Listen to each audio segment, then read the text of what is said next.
자, 오늘은 사랑의 인을 치세요. 따라합시다. 사랑의 인. 사랑의 인. 사랑의 인입니다. 사랑의. 자, 먼저 서론적으로 이제 우리 목회자들과 우리 여기 성도님들이 알아야 될 게 있어요. 지금 시대는 급격하게 변화되고 있습니다.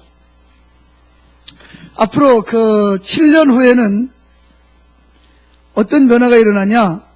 지금 있는 직업이 60%가 없어집니다. 몇 프로예요? 그럼 직업이 다 어디로 가버리죠? 하늘나라로 가버리나요? 왜 직업이 없어지죠? 인공지능이 직업 60%를 대체합니다.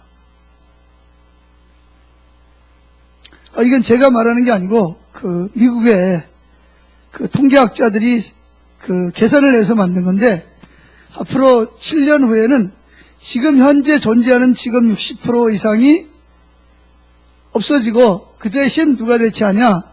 쉽게 말하면 인공지능은 로봇이잖아, 그죠? 로봇이 그걸 대체할 거라는 겁니다.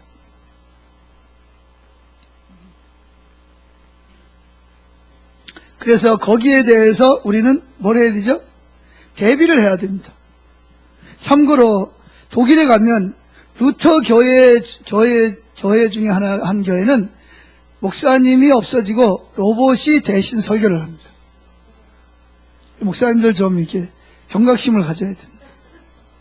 아니, 지금 농담이 아니고 실제로 루터 교회는 목사님이 없고 누가 있냐면, 그러니까 신방하고 그런 건 하는데 설교는 로봇이 합니다. 로봇에게 무슨 신학적인 지식을 다 집어넣어주고, 또 교인들이 무슨 설교를 좋아하는지 이런 걸 다 거기다 다 이렇게 주석을 다 집어넣어가지고 로봇가 설교를 하는 거 최초로. 그리고 올해에서 일어난 획기적인 사건이 뭐냐? 미국의 골드만삭스라고 아세요? 워낙 유명한 세계적인 기업이잖아요, 그죠? 그 기업에서 1년 연봉이 30억이 넘는 증권 분석가들 600명이 있었는데 몇 명이 그만뒀게요? 598명이 그만두고 2명만 남았습니다. 그리고 나머지 누가 대체했을까요? 로봇이 사람들보다 훨씬 더 분석을 잘합니다. 여러분, 제가 한번 문제를 하나 내볼게요. 문제를 가르치면 내가 저녁을 사드릴게요. 156,535 곱하기 156,350는 얼마?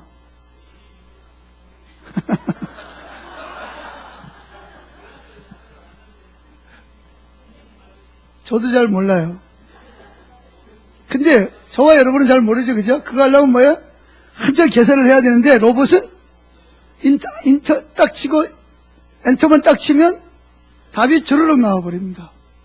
그러니까 굳이 1년에 30억 이상을 연봉을 주고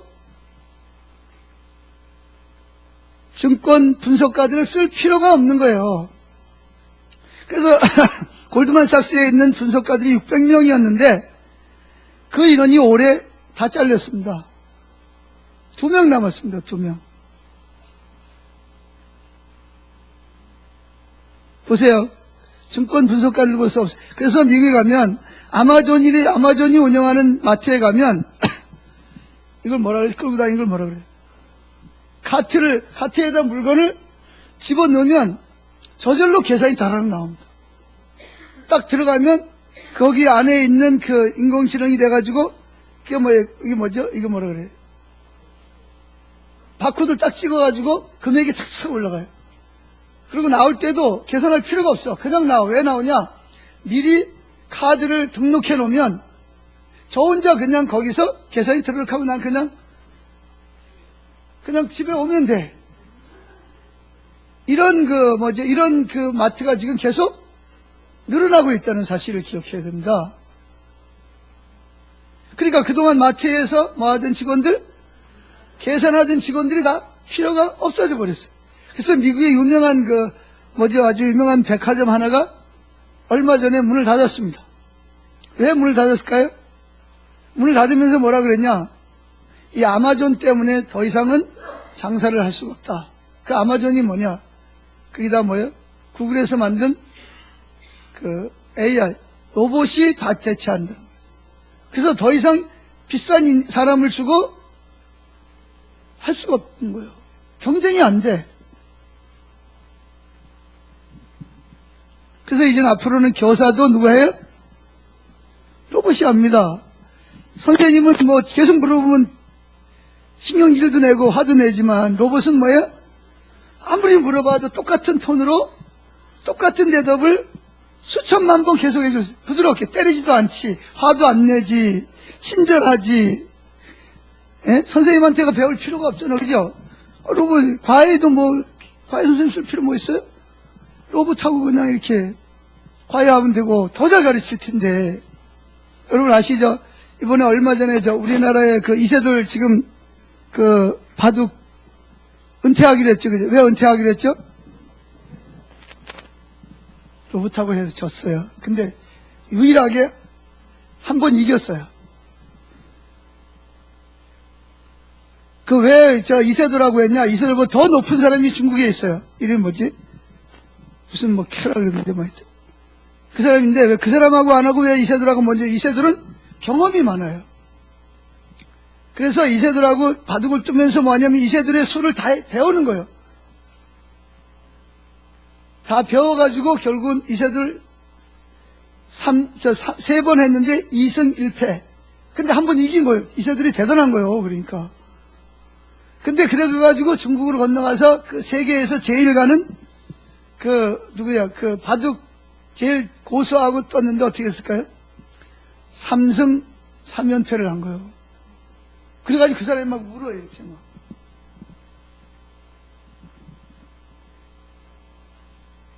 근데 놀라운 것은 그 바둑, 이세돌하고 중국에 이긴 사람하고 다른 또, 무슨 로봇이라 그러죠? 그 로봇 이름을 뭐라 그러는 거예요?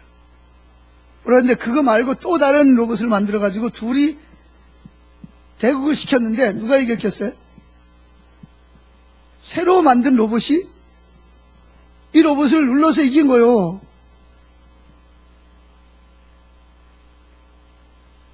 그러니까 여러분들이 앞으로 7년 후에는 뭐가 다 없어진다? 뭐가 없어진다? 우리가 지금 사용하고 있는 직업이 몇 프로? 60%가 없어진다는 걸 염두에 둬야 됩니다.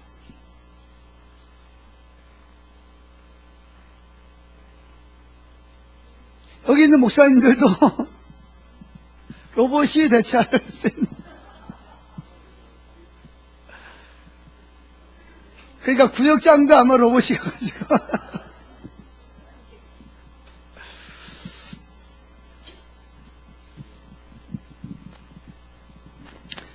이거는 지금 현실입니다. 이거는 먼 미래의 이야기가 아니고 이미 그 독일에서는 벌써 로봇 목사가 이미 생겨났고요.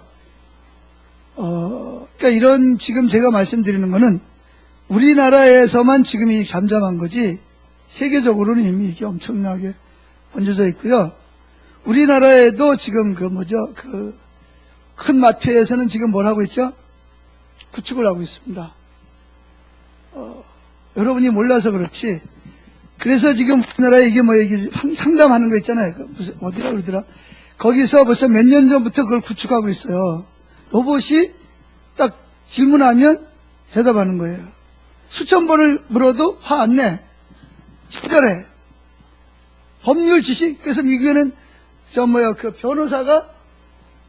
로봇이 변호사가 생겼고요. 판사가 로봇이 생기고요. 로봇이 논문도 써요. 심지어는요, 차병원이 우리나라에 제일 앞서가거든요. 차병원에서는 여러분들이 앞으로 병원에 가면 잘 기억하세요. 그러면요, 이 의사가 이렇게 기계가 진단을 하면 다 어디로 가냐, 컴퓨터 통해서 인공지능으로 다 갑니다. 그럼 인공지능이 뭐 하죠? 진단을 내립니다. 약 처방도 합니다. 지금 하고 있어요, 그거를. 환자들이 몰라요, 그거를. 하고 있고요. 그걸 누가 보냐? 의사가 보는 거예요. 이 잘했나 안 했나, 혹시 또 기계가 잘못돼 실수할 수 있으니까 잘했나 안 했는가 보고 맞으면 엔터 탁 누르면 그대로 그 로봇이 내린 처방이 그대로 MRI 찍으려면 MRI 찍으러 가고, 엑스레이 찍으면 엑스레이 찍어야 되고, 약은 또 그 로봇 의사가 내려준 대로 그대로 하게 돼 있어요. 지금 이게 우리나라의 현실입니다.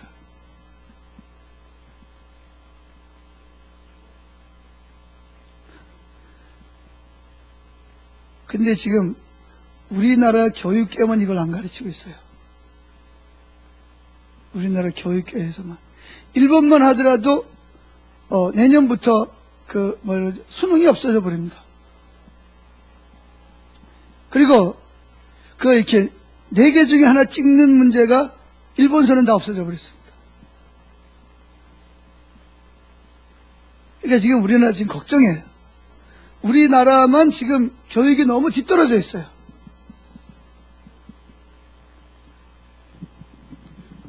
그래서 우리 부모님들이 좀 정신을 좀 차려야 됩니다.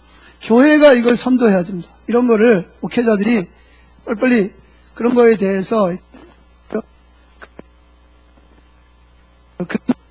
미리 책을 읽고 거기에 대해서 교회가 지켜줘요. 근데 우리나라에서는 지금 교육계에서는 지금 깜깜해요. 별로 컴퓨터도 잘 안 가르치고 별로 잘 안 가르칩니다. 근데 다른 나라에는 다 중고등학교 때부터 이걸 다 가르쳐요, 지금. 근데 우리나라만 지금 이게 안 하고 있다는 거예요. 이게 좀 보통 심각한 문제가 아니에요. 기도해야 됩니다, 여러분. 그리고 우리는 그 미래를 뭐 해야 돼요? 다가올 미래를 준비해야 됩니다.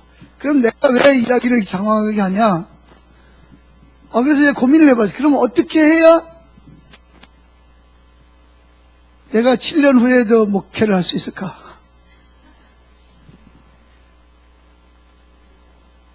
어떻게 하면 될까요?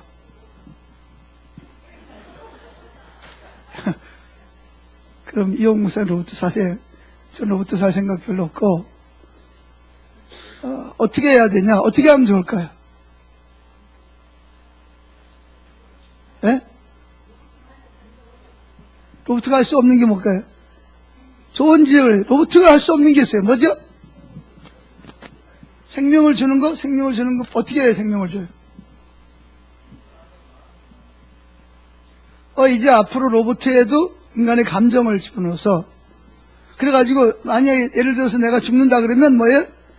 내 머릿속에 있는 감정과 경험을 다 로봇가 다 공유할 수가 있어요. 그래서 내가 죽은 다음에도 나와 똑같은 역할을 하는 로봇이 탄생할 수도 있고요. 그럼 지금 이게 지금 정신 똑바로 차리지 않으면 우리는 이제 앞서가는 사람들의 지배를 받게 돼요. 그래서 우리가 더 앞서가야 되거든요. 로봇보다 앞서갈 수 있는 게 뭐가 있을까요? 그걸 제가 오늘 말씀드리려고 그러는 거예요. 우린 그걸 지금 빨리 준비해야 됩니다. 대비를 해야 돼요.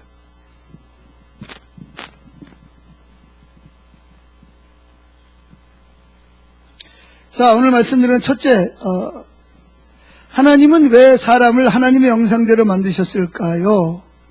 왜? 하나님은 목적 없이 어떤 일을 시작하지 않습니다. 하나님은 어떤 일을 시작할 때 반드시 뭐를 가지고 시작하시죠? 목적을 가지고 있습니다. 하나님이 하시는 일은 항상 목적이 있어요. 그래서 목적이 이끄는 삶이라는 책 보셨죠? 꼭 읽어보세요. 하나님은 목적 없이는 아무것도 하지 아니하고 하나님이 하시는 일에는 항상 뭐가 있다? 목적이 있다는 것을 기억해야 됩니다. 그래서 성경은 하나님이 인간을 창조하신 가장 큰 목적을 뭐라고 둔다 그랬죠? 하나님 인간을 왜 창조했다 그랬죠? 가족으로서, 가족을 창조하신 것. 가족은 왜 필요하죠? 사랑의 관계를 위해서. 우리가 흔히 듣는 친밀한 교제가 뭐죠, 그러면? 친밀한 교제는 사랑을 받고 사랑하는 관계. 그분이 먼저 나를 마음을 다하고 목숨을 다하고 뜻을 다하고 힘을 다해서 나를 사랑하시는 것을 내가 알고, 내가 그분을 마음을 다하고 목숨을 다하고 뜻을 다하고 힘을 다해 사랑하는 것을 뭐라 그래요? 친밀한 관계라고 말합니다. 근데 친밀한 관계를 나누려면 뭐 해야 되죠? 그분의 사랑을 먼저 알아야 됩니다. 그분의 사랑을 알려면 그분이 내 안에 들어와 계셔야 돼요. 그죠? 그분이 내 안에 들어와 계셔야 돼요, 항상. 그래서 우리는 초점이 누구에게 맞춰져 있어야 되죠? 그분에게 초점을 맞춰야 됩니다. 다윗이 뭐라 했어요? 내 평생의 소원이 한 가지 있는데 하나님의 아름다움을 보는 것이고, 그죠? 또 바울도 뭐라 그랬어요? 나는 오직 뭐만 알기를 원한다? 예수도 그분을 알기를 원한다. 모세도 뭘 보기를 원했어요? 하나님의 영광을 보기를 원했고요. 그리고 바울이 또 고린도후서 3장에서 누구를 바라보자? 하나님의 영광을 보면 볼수록 우리가 변화된다 그랬거든요. 근데 그분을 어떻게 보냔 말이죠. 그분을 어떻게 보는 거예요? 그분을 보려면 그분이 우리에게 오셔야 됩니다. 그분은 그냥 우리가 볼 수 있는 분이 아니에요. 그분이 스스로 우리에게 그분을 자신을 계시하시고, 계시라는 것은 뭐죠? 이렇게 감춰졌던 것을 열어서 보여줘야 됩니다. 예를 들어서 내가 투명 인간이야. 서 있어도 안 보여, 그죠? 그럼 어떻게 해야 돼요? 내가 여러분에게 나를 보이려면 투명 인간이 아닌 뭐예요? 눈에 보이는 사람으로 여러분이 나타나야 여러분이 나를 알 수 있잖아, 그죠? 예를 들면 그렇잖아, 그죠? 예수님도 마찬가지예요.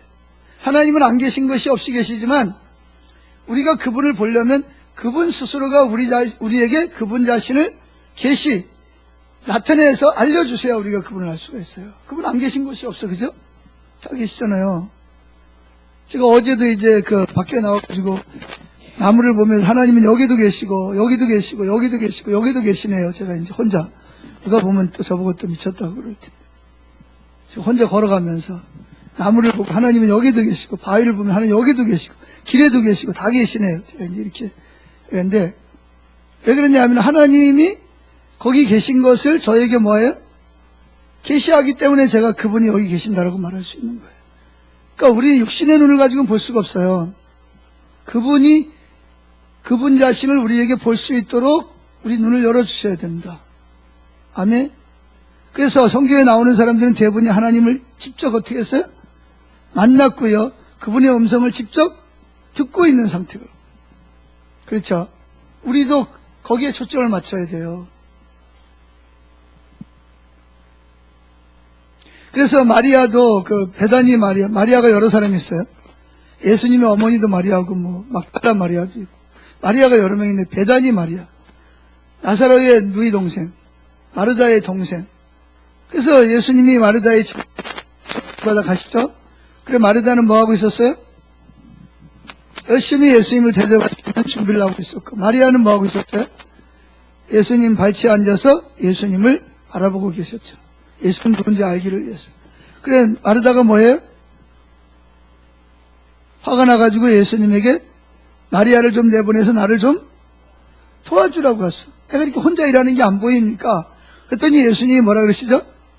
마르다야 내가 많은 일로 염려하고 분주하나 한 가지면 족하니라. 그러면서 뭐라 그래? 마리아는 이 좋은 편을 택했으니 결국 빼앗기지 아니하리라. 그렇게 말합니다.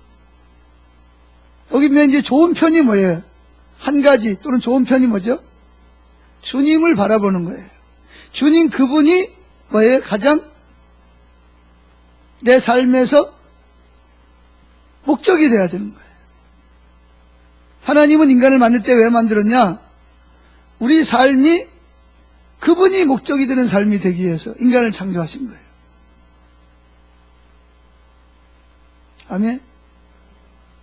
아니 가족은 뭐예요? 가족은 결혼은 왜 하는 거예요? 결혼 왜 하는 거예요? 내가 결혼한 사람이 다른 남자도 사랑하고 나도 사랑하기를 원해서 결혼한 거예요? 누구만 사랑해 주길 원해요? 나만 사랑해 주길 원하고 나만 의지하기를 원하고, 그죠? 나만 나 때문에 기뻐하기를 원하죠, 그죠? 그래요 안 그래요? 그게 가족이에요. 그게 부부지간이고요. 그래서 하나님은 우리를 창조하신 목적이, 하나님은 목적이 없이는 일하지 않으신다 그랬죠. 그죠? 그렇죠. 그럼 우리를 하나님 형상대로 창조한 목적이 있을 거 아니에요. 그 목적이 뭐예요? 가족으로서. 가족이 뭐예요? 아들로서. 첫째는 하나님의 자녀로서, 아버지와 자녀로서의 관계. 두 번째는 뭐예요? 신랑과 신부의 관계죠. 아멘. 그러니까 신랑이신 예수님이 나를 사랑하는 것을 알고 나도 그분에게만 초점을 맞춰. 그분이 이론이 아니라 뭐가 되기를 원해요? 실제가 되기를 원하신단 말이죠. 그래서 그분이 내 삶의 목적이 되는 것이 내가 하나님의 형상대로 창조된 목적이에요. 이게 여러분이 신앙생활하는 가장 중요한 목적이 돼야 된다고요. 아멘. 이 목적이 무너지면 어떻게 돼요? 하나님이 우리를 창조한 목적이 깨져버리는 거예요.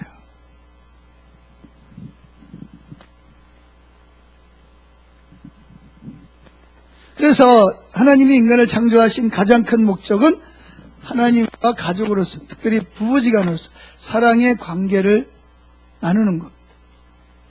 실질적으로.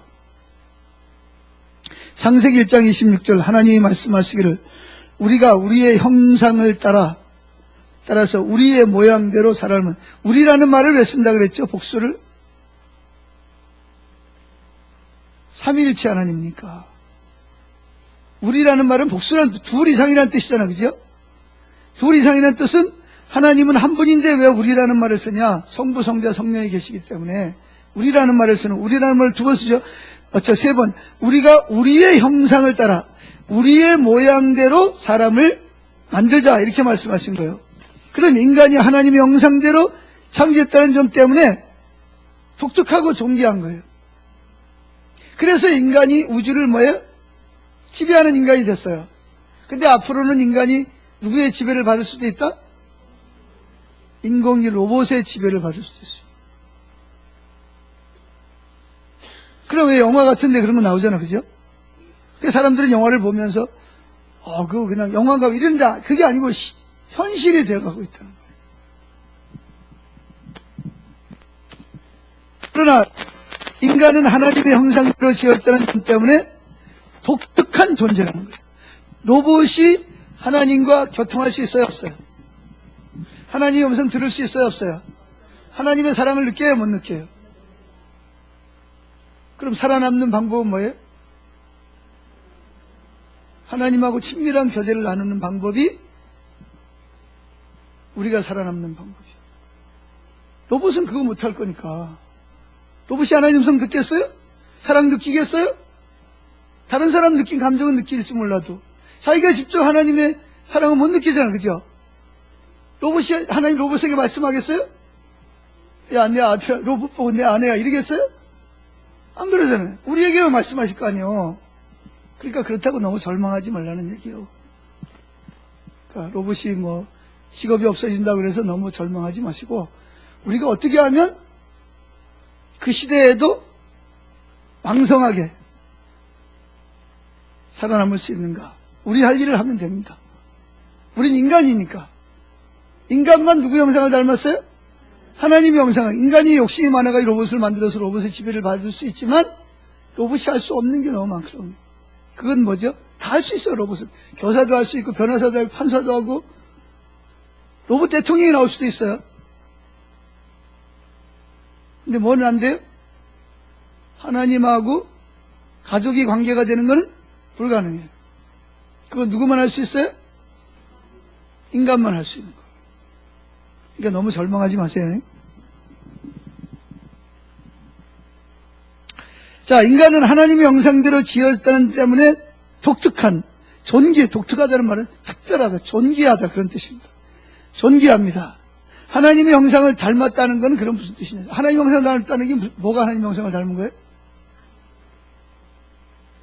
예? 예? 뭘 닮았다고요? 성품.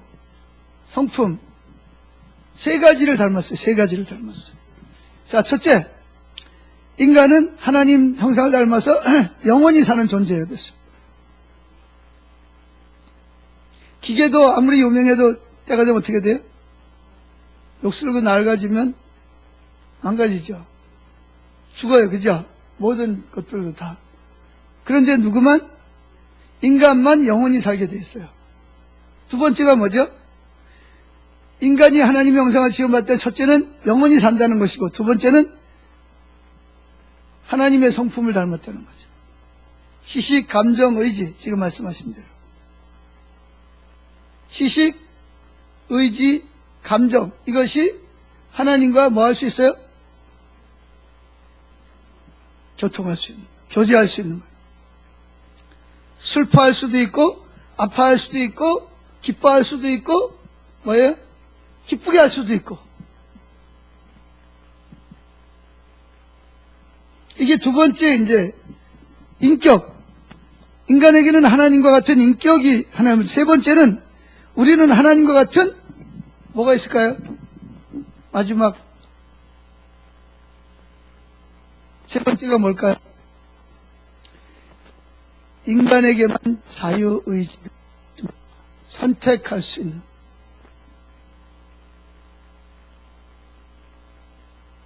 뭐가 있다고요? 자유의지를 가지고. 그래서 우리는 영이신 하나님과 대화할 수가 있어요. 대화할 수가 있어요. 자, 세 가지. 첫째가 뭐라고요?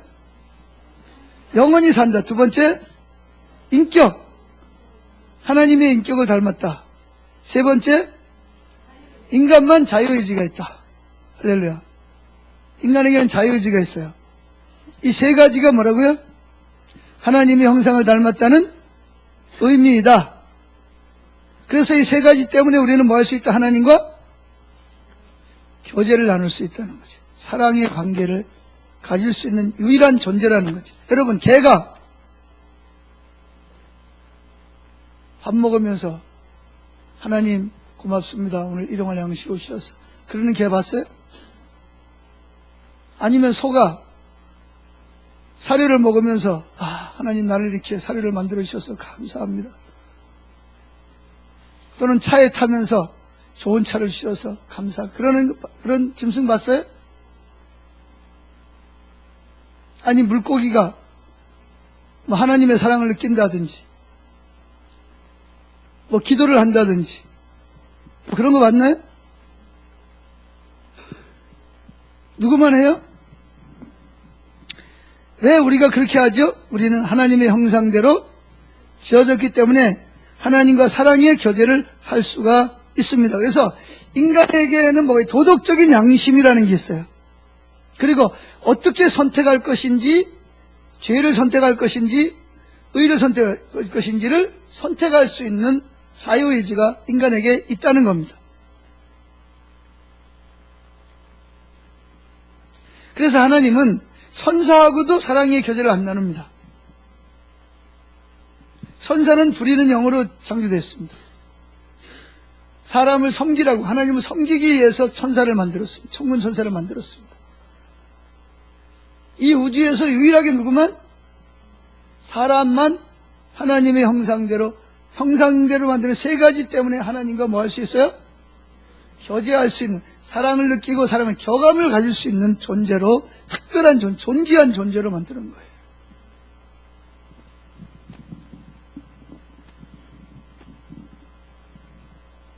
자, 에베소 1장 4절을 읽어보겠습니다. 찾아보세요. 에베소 1장 4절. 시작. 곧 창세 전에 그리스도 안에서, 여기 중요한 게 그리스도 안에서라는 말이에요. 그리스도 안에서 우리를 모아사 택하사 우리로 사랑 안에서 그 앞에, 하나님 앞에 거룩하고 흠이 없게 하시려고. 이게 처음에 우리는 거룩하고 흠이 없어서요. 처음부터 죄인이었어요. 원래 우리는 그리스도 안에서 뭐야? 거룩하고 흠이 없었어요. 아멘. 영원히 흠이 없게 하시려고 했어요. 계획에. 5절. 그 기쁘신 뜻대로 우리를 모아사 예정하사 예수 그리스도로 말미암아 자기의 아들들이 되게 하셨으니. 보세요. 6절. 이는 그가 사랑하시는 자 안에서, 뭐 하는 자 안에서? 우리에게 거저 주시는 바 그의 은혜의 영광을 찬송하게 하려는 거예요. 이게 무슨 말이냐면 하나님이 나를 이렇게 하나님의 형상대로 창조하시고 나를 영원토록 이렇게 거룩하게 하신 거에 대해서 깨닫고 또 예수 그리스도 안에서 나를 구속한 걸 깨닫고 그분께 뭐예요? 감사를 표시하고 그분을 사랑하는 존재로 언제부터 예정됐다? 창세전부터 그렇게 예정이 되어 있었단 말이에요. 이후가 아니라 예수님이 오신 이유가 아니라 창세전부터 그렇게 하나님이 뭐 하셨다? 계획하시고 예정하셨다는 것입니다. 그러니까 여러분이 태어나기도 전에 하나님은 여러분을 알고 계셨고 한 사람 한 사람을 그분의 자녀로 또는 그분의 신부로 뭐 하셨다? 계획하셨다는 거예요. 그래서 하나님은 우리와 사랑의 관계를 맺기 위해서 저와 여러분을 창조하신 목적이라는 하나님의 창조의 목적은 바로 뭐예요? 하나님과 사랑의 관계를 맺는 것이 저와 여러분이 창조된 하나님의 목적이라는 거예요. 그래서 여러분이 누군지를 알면 누구로부터 시작해야 돼요? 이 교회 목사님이 누구로부터 시작해야 된다? 하나님으로부터 시작해야 된다는 거죠. 하나님으로부터 시작하지 않으면 내가 누군지 당신이 누군지 안다 모른다? 알 수가 없어요. 그래서 그는 또 이렇게 말하죠. 어떤 것을 이야기하면 하나님이 존재한다는 것을 전제하지 않으면 아무것도 성립하지 않는다. 하나님이 첫째 존재하신다는 것을 인정하고 나서 그 다음에 이야기를 해야지 문제가 해결이 된다. 그러면서 뭐라 그러냐? 내가 누구인지 당신이 누구인지 알려면 하나님의 목적으로부터 시작돼야 된다. 하나님이 왜 어떤 목적을 가지고 나를 창조하시고 당신을 창조하셨는지 하나님으로부터 시작하지 않으면 내가 누군지도 모르고 당신이 누군지도 모른다. 내가 왜 이 세상에서 먹고 살아야 되는지 일해야 되는지 내가 공부해야 되는지 모르고 살아갈 수밖에 없다는 것이 닉 웨런이 쓴 그 성경의 근거에 쓴 목적이 이끄는 삶이라는 책입니다.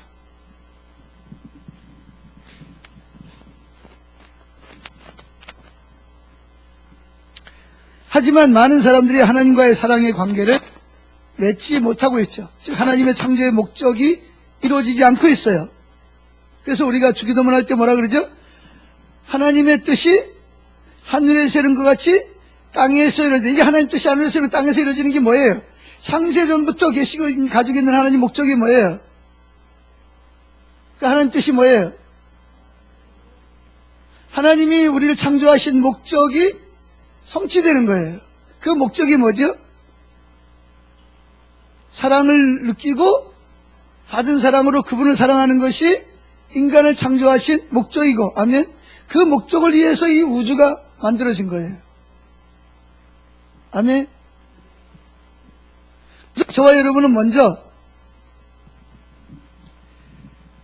하나님의 목적이 뭐냐는 거죠. 하나님 목적이. 하나님의 목적은 바로 나와 사랑의 관계를 나누는 거예요. 그런데 그 목적이 어떻게 됐어요? 깨져버렸죠. 왜 깨졌을까요?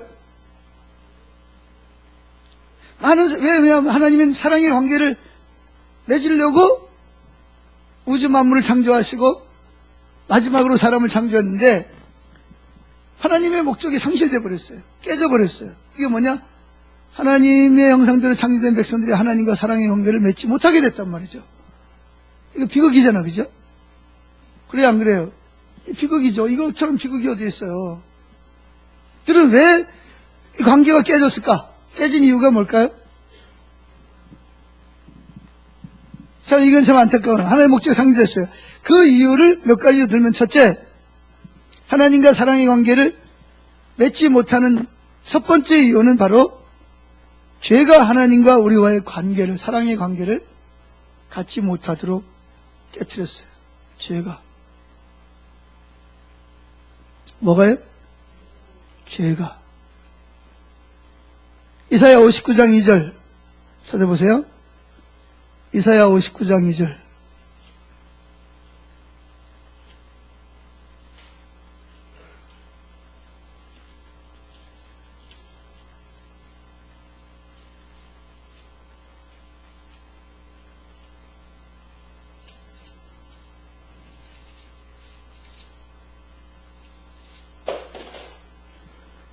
읽어보겠습니다.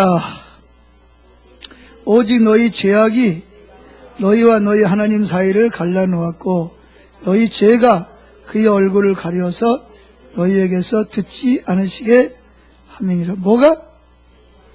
죄가. 죄악 또는 죄. 죄가 뭐예요? 죄가. 죄는 여러 가지 종류의 죄가 있는데 제일 많이 사용하는 죄가 하마르티아라는 죄. 하마르티아는 뭐죠? 관역이 있어요. 양궁 선수들이 관역을 향해 쏘지, 그죠? 태릉 선수촌에서 국제대회 나가기 위해서 먹여주고 재워주고 월급 주고 트레이닝 감독 코치다 해가지고 열심히 했는데 그날 가가지고 저기 관역에다가 맞춰야 되는데 저 칠판을 맞춰버렸어. 이걸 뭐라 그래요? 이걸 죄라 그래요. 관역을 벗어난 걸 죄라 그러는 거예요. 즉 하나님의 목적이 상실된 것이 죄라. 상실되게 하는 것이 죄라는 말이죠. 하나님 목적은 뭐라고요? 인간이 하나님의 사랑을 느끼고 하나님을 사랑하는 목적이 하나님과의 관계였는데 죄가 결국은 뭐예요? 표적을 빗나가게 만들어버려요. 그래서 더 이상 인간은 뭐하지 못하게 만들어버린 거예요? 하나님의 사랑을 느끼고 하나님을 사랑하지 못하는 관계로 만들어버리는 방해하는 요소가 죄예요. 그게 우상이라는 거예요. 관역에서 빗나가는 거야. 그래서 결국은 죄악이 또는 죄악이 너희와 너희 하나님 사이를 갈라놓았고, 갈라놓았다는 말은 하나님의 목적을 상실해버리고 목적을 깨트려버렸다. 너희의 죄 때문에 주님께서 너희에게서 얼굴을 돌리셔서 너희 말을 듣지 않으실 뿐이다. 그래서 성경은 인간과 하나님과의 사랑의 관계가 죄로 인해서 깨어지고 하나님과 인간 사이에 일어난 부조화가 뭐죠? 친밀한 관계를 맺을 수 없는 상태를 부조화가 됐다. 그게 뭐 때문이다? 바로 죄 때문이라는 거예요. 그래서 하나님과의 그 목적이 상실되었기 때문에 그 목적이 상실된 만큼 우리에게 뭐가 오냐면 하나님의 심판이 오는 거예요. 심판. 하나님이 화를 내는 거예요. 왜 하나님이 처음에 대체 인간을 만들 때 이러이러한 목적을 가지고 만들었는데 죄가 들어오면 사람이 죄를 선택하면서 하나님과의 관계, 그 사랑의 관계가 맺지 못하게 되고 오히려 조화가 깨져버리니까 하나님이 뭐예요? 우리에게 화를 내고 우리에게 원수가 되어버린 거예요. 그러니까 우리가 하나님께 원수가 되고 우리가 하나님을 원수로 만들어버린 거예요. 우리가 하나님의 원수가 되어버린 거죠.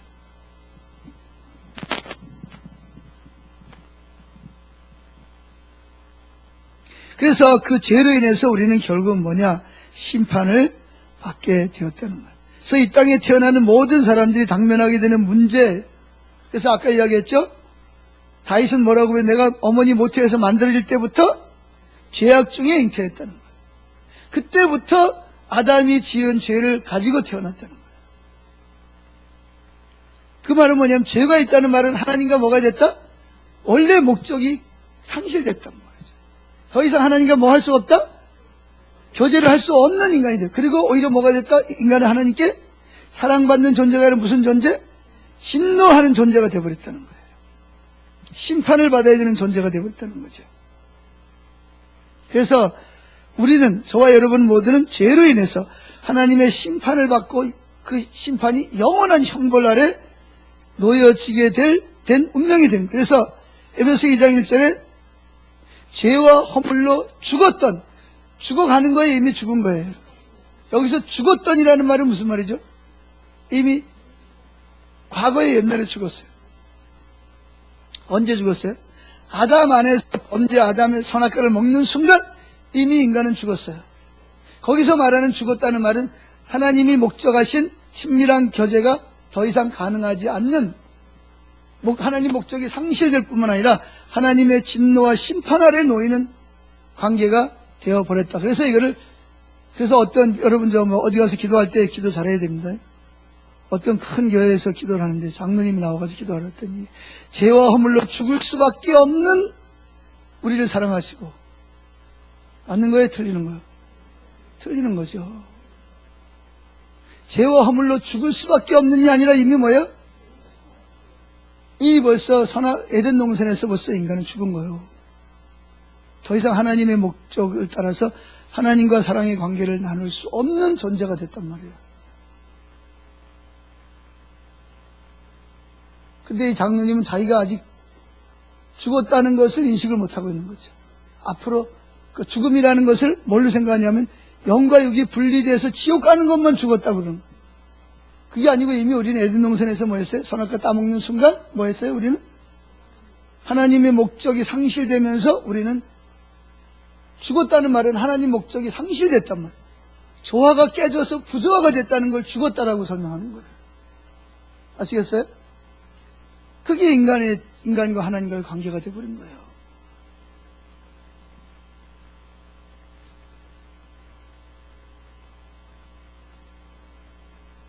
두 번째로 하나님 목적이 상실된 이유는 뭐냐? 죄의 결과로 우리는 지금 말한 대로 하나님의 심판 아래, 형벌 아래 있게 됐다. 자, 히브리서 9장 27절. 히브리서 9장 27절입니다.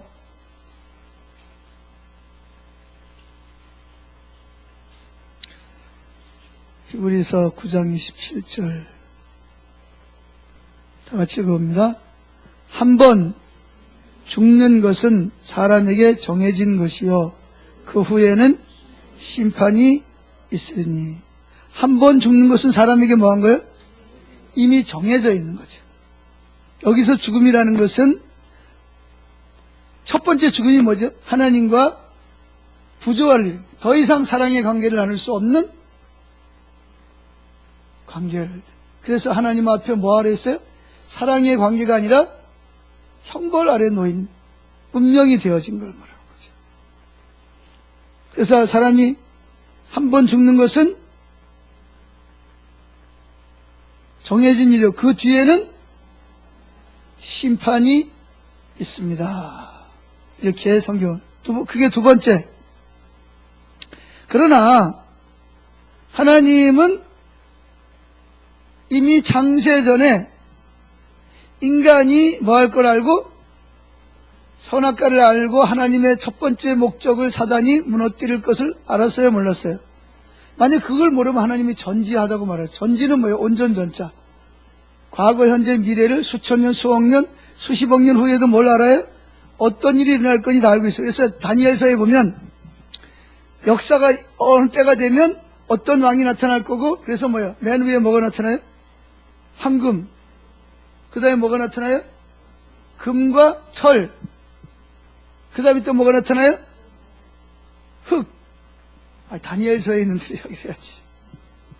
그러니까 느부갓네살 왕이 일어나고 그가 없어진 다음에 알렉산더 대왕이 일어나고 알렉산더 대왕이 무너지면 로마가 일어나고 아직 일어나지도 않았어요. 근데 하나님은 그걸 모든 걸 다 뭐하고 계세요? 계획하고 계시고 알고 계셔요. 아멘? 미리 다 알고 계신다고. 그래서 마찬가지로 하나님은 우리 인간을 그리스도 안에 창조할 때부터 그리스도 안에서 우리를 뭐 할 것을 다시 거룩하게 해서 하나님과 뭐 하도록 창조하신 목적대로, 목적이 뭐라 그랬죠? 사랑의 관계를 나누는, 그래서 흠이 없고 거룩한 존재로 새롭게 할 것을 이미 계획하고 계신 거예요. 즉 하나님은 죄와 심판, 그래서 인간이 범죄해서 하나님 목적이 깨지고 부조화가 이루어져서 하나님의 심판에 임할 것을 아시고 해결책을 미리 준비하셨다는 말이에요. 해결책을.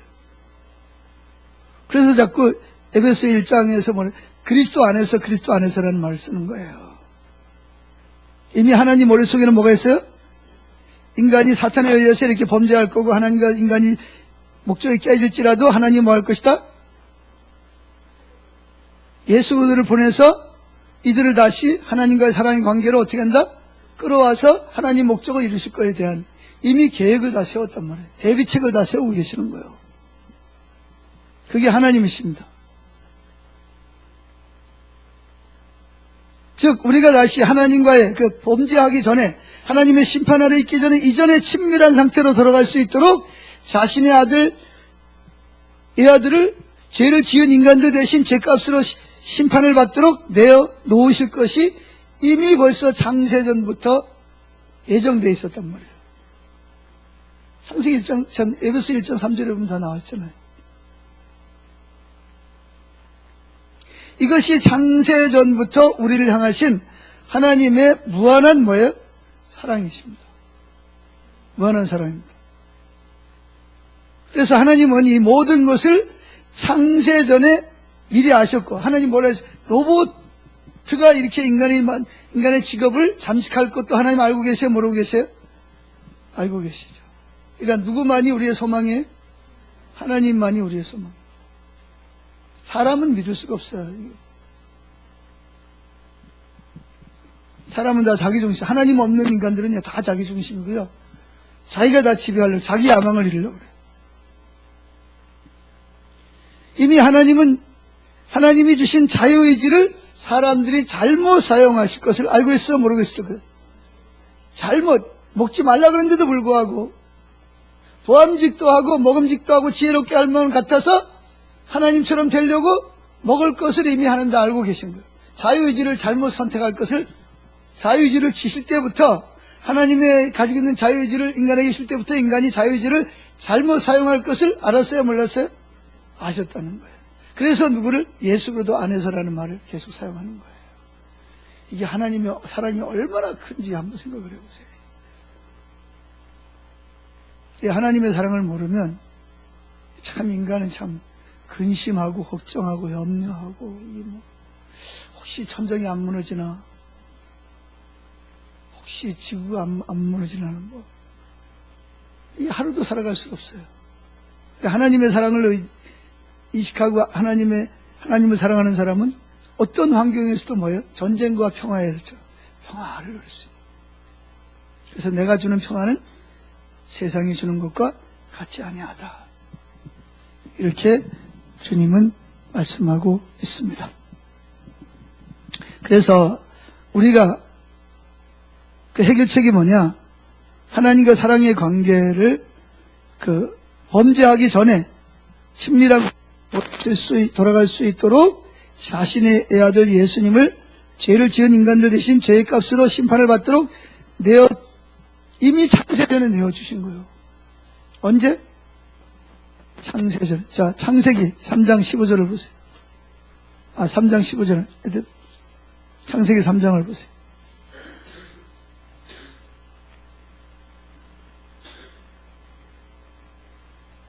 15절 봅시다.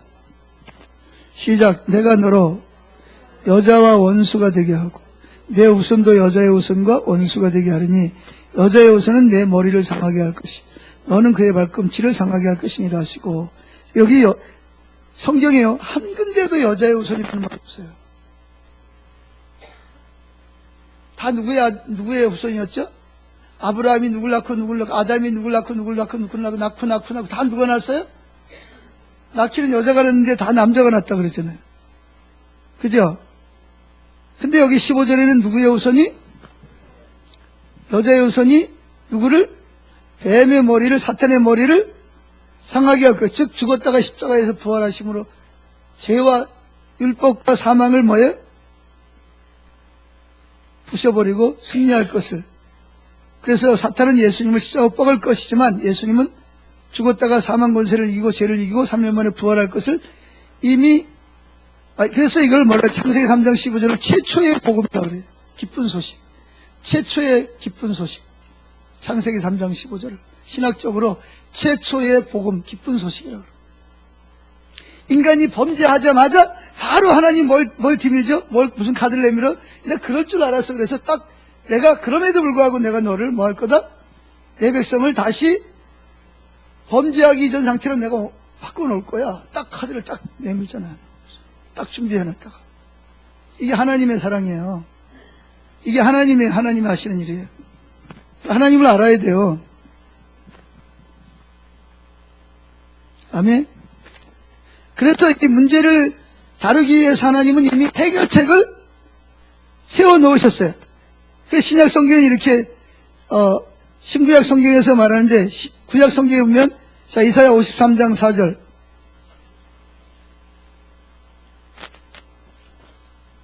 이사야 53장 4절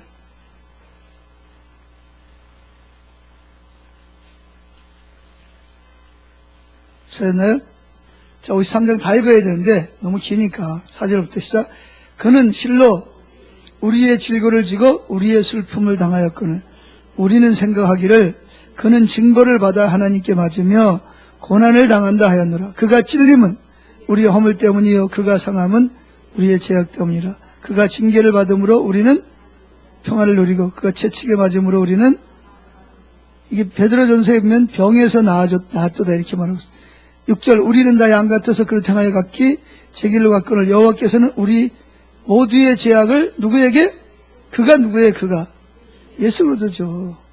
이미 창세전에 예수 그리스도 안에서 예정하신 대로 예수 그리스도에게 몽땅 죄를 쏟아 부었단 말이죠.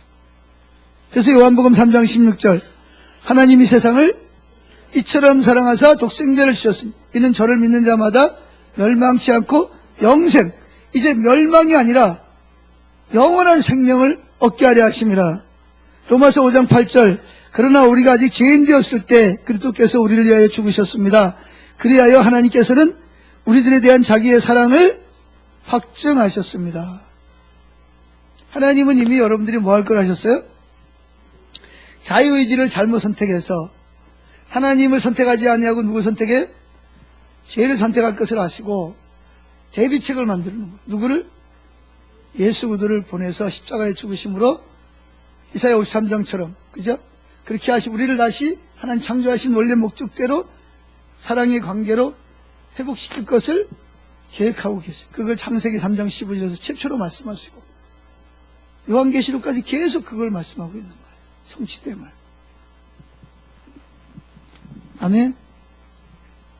그래서 죄로 인해서 하나님과의 깨어진 그 사랑의 관계를 해결하는 방법은 우리를 다시 하나님과 사랑의 관계로 데려오기 위해서 자신의 애아들을 인간의 몸으로 보내서 인간 대신 뭐예요?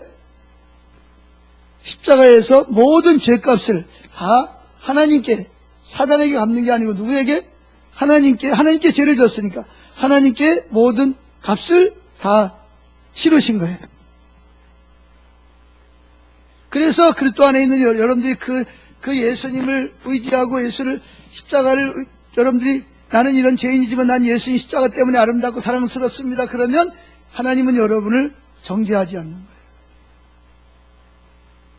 근데 문제는 여러분들이 그 사랑을 안 받아들이는 데 문제가 있는 거예요. 그러니까 뭘 안 믿냐? 내가 죄인인 것을 어떤 사람은 죄인인 것도 안 믿고 어떤 사람은 죄인인 걸 믿는데 뭘 안 믿어요? 예수님의 십자가의 사랑을 안 믿는 거예요. 그러니까 죄 지으면 자꾸 도망가는 거지. 주님 품으로 달려와야 되는데 예수님의 십자가가 얼마나 나를 위해서 대가를 치렀는지를 아는 사람은 내가 죄인임에도 불구하고 난 아름답습니다. 난 사랑스럽습니다. 나는 백합합니다. 당신은 나한테 사랑병에 걸렸습니다. 그러고 나와야 되잖아요. 그죠? 그래 안 그래? 그게 믿음이잖아요.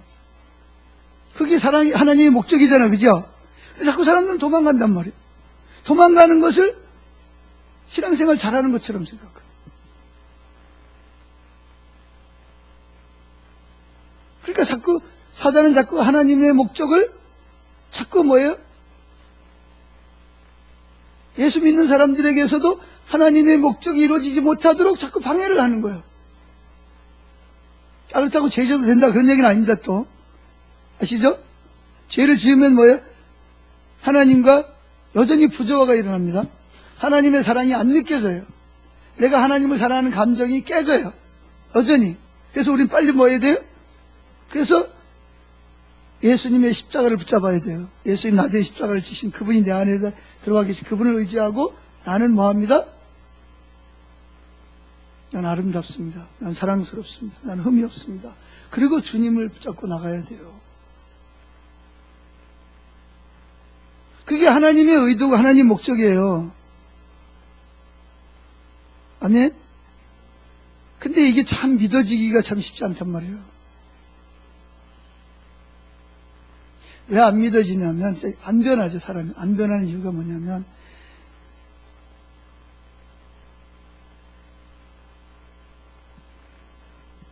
예수님이 내 안에서 그분이 사시는 삶을 살게 하지 않는 거예요. 그분이 내 안에 사시는 삶을 살아야 되거든요.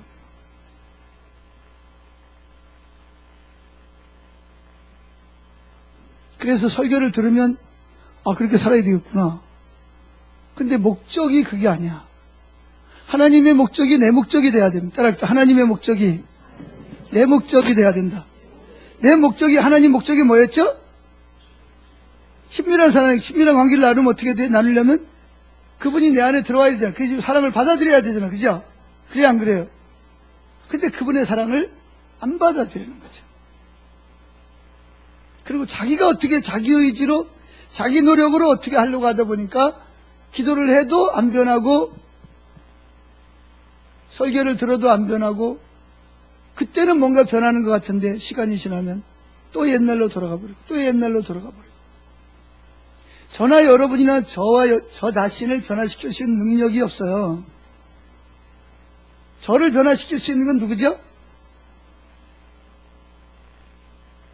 나를 사랑하시는 그분이 내 안에 계셔서 나를 뭐예요? 그분이 나를 변화시켜야 돼요. 내가 변화돼야지. 그러다고 내가 변화되는 게 아니요. 우리는 우리 자신을 변화시킬 수 있는 능력이 없어요. 제가 지금 변화시킨다는 말이 무슨 말인지 알죠? 하나님의 목적, 사랑의 관계를 갈 수가 없어요, 우리는. 그래서 그분이 어디 오세요? 내 안에 들어와서 계셔야 돼요. 이론이 아니라 실제로. 그래서 내 초점이 누구에게 맞춰져 있어야 돼요? 예수 그리스도에게 계속 맞춰져 있어요. 이게 안 되면 우리는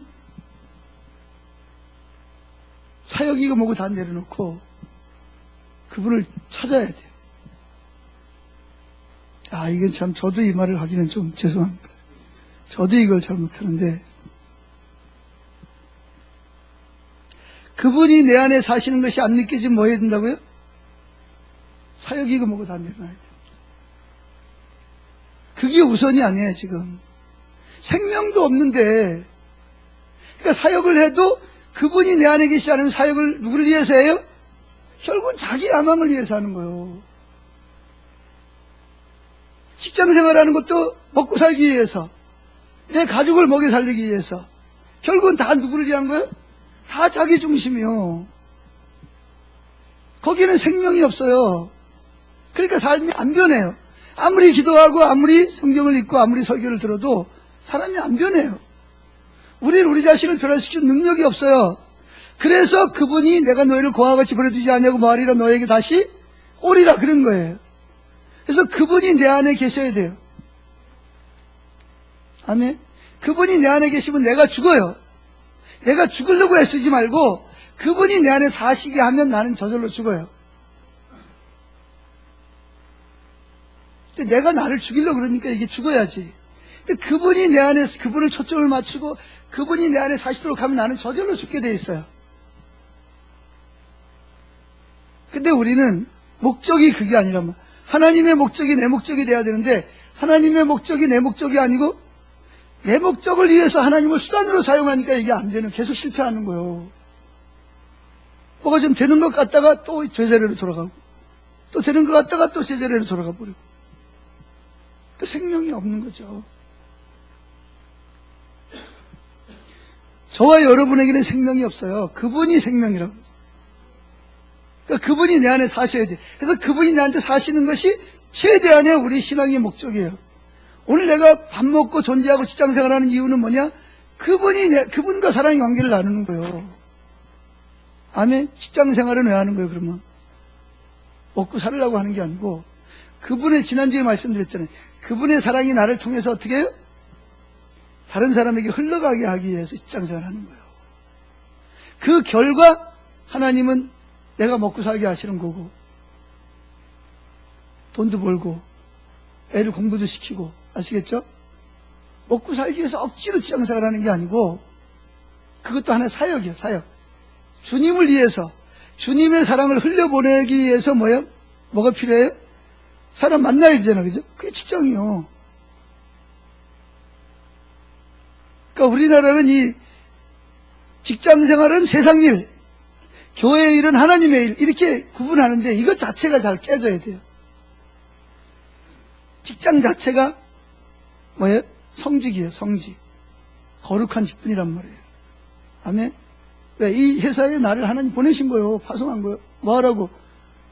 그리스도의 사랑을 뭐하도록? 흘러가게 하시기 위해서 나를 직장에 보낸 거예요. 내가 직장에서 성도랑 일하고 같이 이게 뭘 계획하고 회의하고 만들면서 그리스도의 사랑이 흘러가게 하는 거예요. 이게 사역이란 말이죠. 그래서 안 믿는 사람들이 나를 통해서 누구를 발견해요? 하나님의 목적을 발견하게 하는 거예요. 그래서 저 사람들도 회개하고 예수를 믿음으로 예수님과 친밀한 관계를 나누게 하는 것이 내가 이 회사에 존재하는 목적이고. 예? 아시겠어요? 먹고 살기 위해서 어쩔 수 없이 직장생활 하는 게 아니에요. 그것처럼 비참한 게 어디 있어요.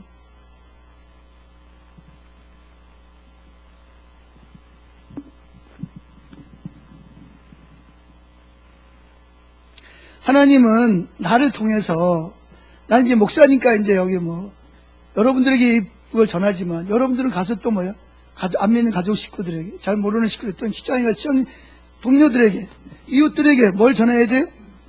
하나님의 목적이 이렇다. 당신이 하나님 목적을 위해서 창조됐다.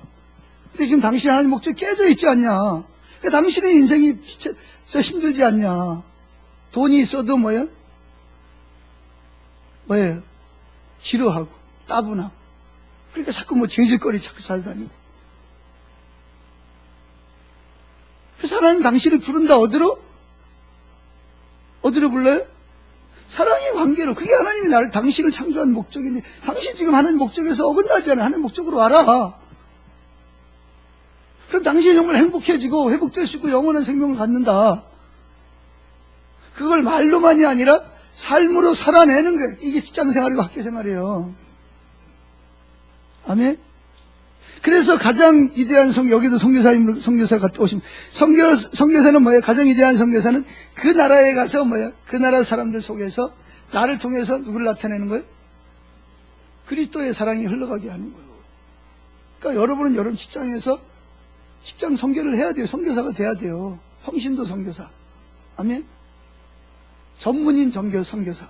우리가 다 선교사요. 근데 그러려면 내가 먼저 뭐가 돼야 돼요? 하나님의 목적이 나를 통해서 먼저 이루어져요. 이게 하나님 나라란 말이에요. 하나님 나라가 뭐예요? 하나님 목적. 예수님 이 땅에 뭐하러 왔어요? 내가? 이 땅에 뭐하러 왔다? 하나님의 나라를 세우러 왔다. 회개하라. 뭐가 가까웠다? 하나님 나라 가까웠다. 예수님 이 땅에 하나님 나라를 세우기 위해서, 그래서 누굴 물리치기 위해서 왔어요? 하나님의 나라를 세우는데 제일 방해하는 게 마귀니까, 귀신이니까 귀신들을 쫓아내고 귀신을 제압하러 오신 거예요. 그리고 우리에게 뭘 주셨어요? 병을 고치고 귀신을 제압할 수 있는 능력으로 주님이 우리 안에 들어서 우리를 통해서 그 일을 하시는 거고. 아멘? 여러분 그 일을 해야 돼요, 안 해야 돼요? 근데 여러분이 하는 게 아니고 누가 하는 거예요? 여러분 안에 계시는 그분이 여러분을 통해서 하시는 거예요.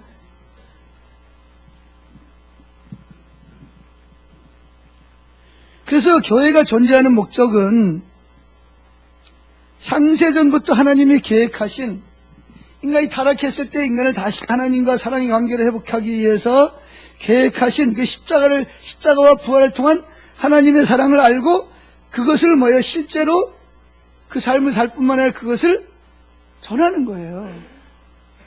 그게 교회가 존재하는 목적이에요. 하나님의 목적을 성취하는 것, 즉 하나님의 나라를 세우는 것. 다른 말로 말하면 하나님의 목적이 뭐였죠? 사랑의 관계. 그렇죠? 근데 이거 깨졌어. 그죠? 근데 하나님은 예수님을 통해서 그걸 다시 회복하길 원하시죠. 그죠? 그래서 누굴 세운다고요? 교회가 하나님 나라는 아니지만 교회를 통해서 뭐 한다? 하나님의 나라를 회복하시는 거예요. 세우시는 거죠. 그게 뭐냐? 하나님의 사랑을 알게 하고 하나님을 사랑하게 하는, 누굴 통해서? 예수 그리스도의 십자가의 사랑을 통해서. 이게 교회가 존재하는 목적이라고.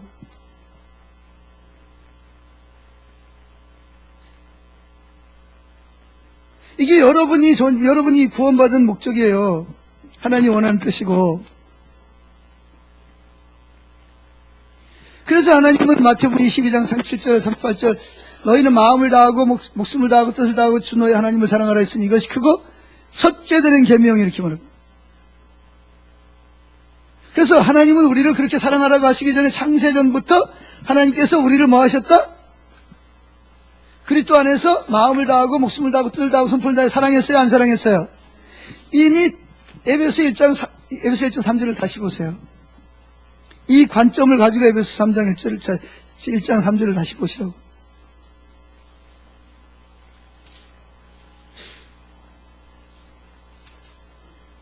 시작. 찬송하리로다 하나님 곧 우리 주 예수 그리스도의 아버지께서 그리스도 안에서, 누구 안에서? 그리스도 안에서 하늘에 속한 모든 신령한 복을 우리에게 주시되, 그 신령한 복이 뭐냐?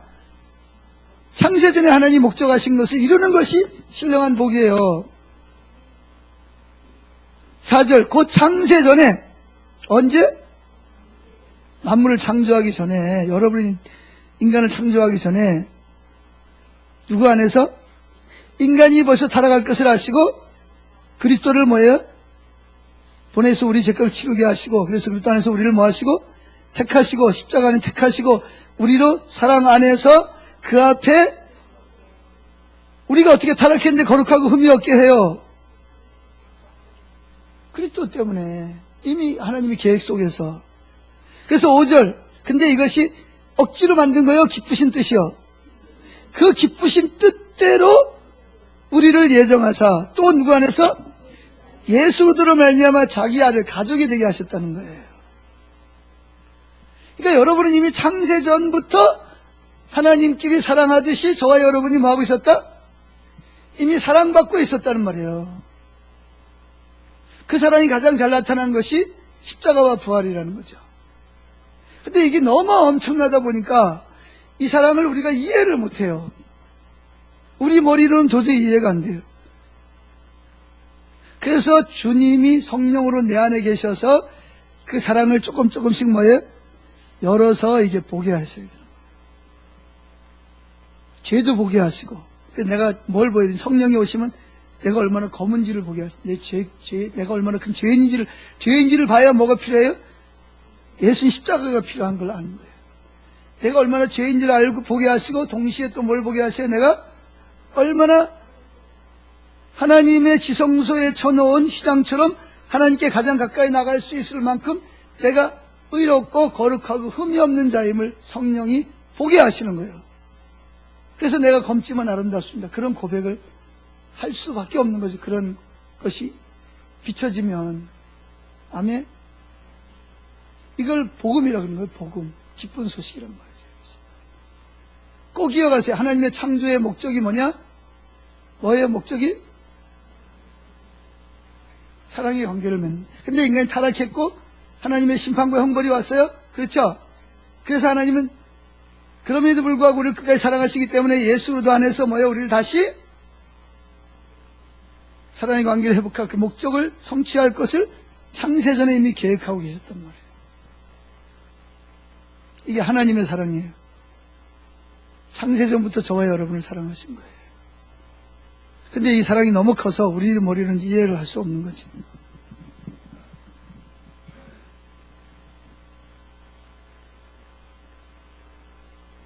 그래서 성령님을 통해서 내가 얼마나 하나님께 사랑받고 있음을 알고 믿게 하시는 거예요. 그래서 저기 보세요. 6절 뭐라 그랬어? 이걸 깨달아야 우리가 뭐가 예배자가 되는 거예요. 이걸 깨달아야 뭐 할 수 있다고요? 예배자가 찬양과 경배를 할 수 있는 거예요. 6절 시작. 이는 그가 사랑하시는 자 안에서, 사랑하시는 자가 누구요? 예수 그리스도 안에서 거저 주시는 바. 근데 그 돈을 받고 줘요? 거저 줘요? 선물로 거저주시는 바 그 은혜의 영광을 뭐하게 하려 함이라? 찬송, 예배하게 하려 함이라. 하나님을 찬양하고 경배하게 하려 함이라. 찬송은 그냥 입술로 곡조에 맞춰서 하면 되는 게 아니고 이 하나님의 목적을 알고 그 목적이 깨졌을 때 하나님이 어떻게 장세전부터 예수를 통해서 그 목적을 회복하실 것인가의 그 선물을 우리가 받은 것을 이해하고 깨달아야만 진정으로 찬양과 경배를 예배자가 될 수가 있는 것을 여기서 말하는 거예요.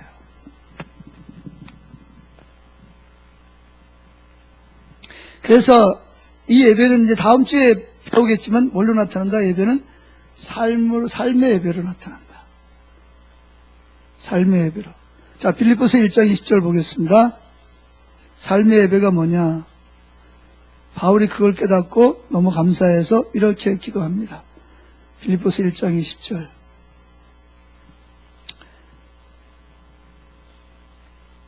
자, 19절부터 시작. 이것이 너희의 간구와 예수 그리스도의 성령의 도우심으로 나를 구원에 이르게 한 줄을 아는 거예요. 아멘. 20절.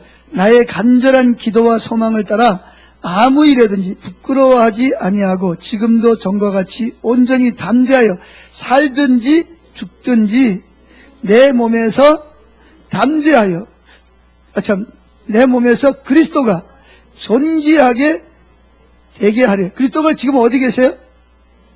내 몸에 계십니다. 내 안에 계시는 그분이, 즉 그분의 목적이 이루어지는 것이 내가 사는 목적이에요.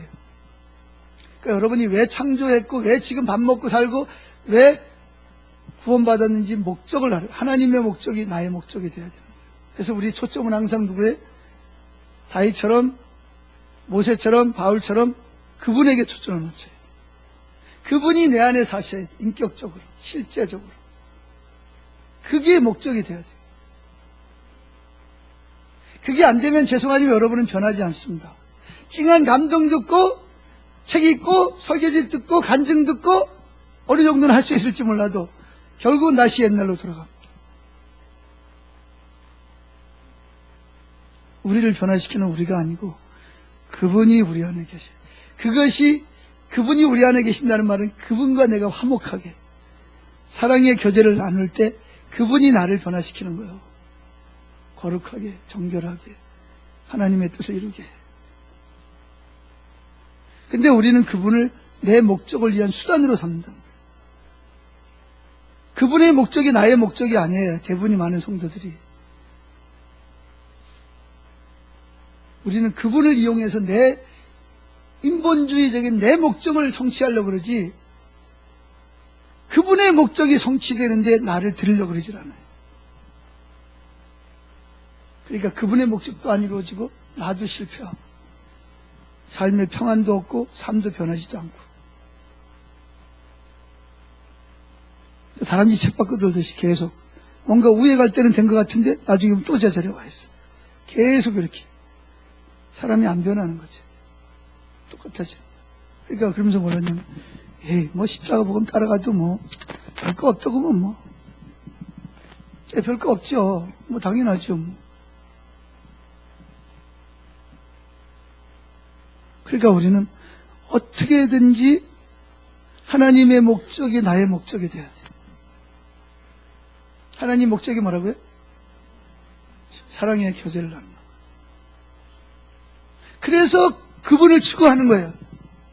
그분 알기를 구하고 그래서 성경을 읽고 연구하고 아멘. 그래서 그분이 내 안에 사시도록 나를 통해서 말씀하시도록 몸부림을 치는 거예요. 그럴 때 내 안에 뭐가 있어요? 생명이 흐르고 열매가 흐르고 평안이 있고 어떤 환경 속에서도 염려, 근심, 걱정에서 자유케 되고 그리고 그분이 내 안에 살아서 그분의 말씀을 전할 때 그분이 생명이니 그분이 다른 사람에게 또 들어가시는 거예요. 그래서 그분들의 삶을 평안을 주고 또 그분과 하나님과의 목적이 창조한 목적이 또 성취되게 하고 이게 하나님 나라가 이루어지는 거예요. 이 땅에. 이게 교회가 여러분이 교회니까 여러분이 교회가 존재하는 목적이에요. 여러분 교회의 목적을 분명히 아세요. 교회의 목적은요, 하나님의 나라예요. 하나님의 나라가 뭐예요? 하나님의 목적을 이루는, 하나님 목적이 뭐예요? 하나님 인간을 왜 창조했어요? 하나님과 사랑의 관계를 나누는 거예요. 아멘. 그래서 하나님과 나와 사랑의 관계가 되고 또 나를 통해서 화목케 하는 지책을 받았으니까 다른 사람에게 당신도 하나님이 당신을 창조한 목적이 하나님과 사랑의 관계를 창조했다. 당신이 하나님 관계가 깨졌잖아.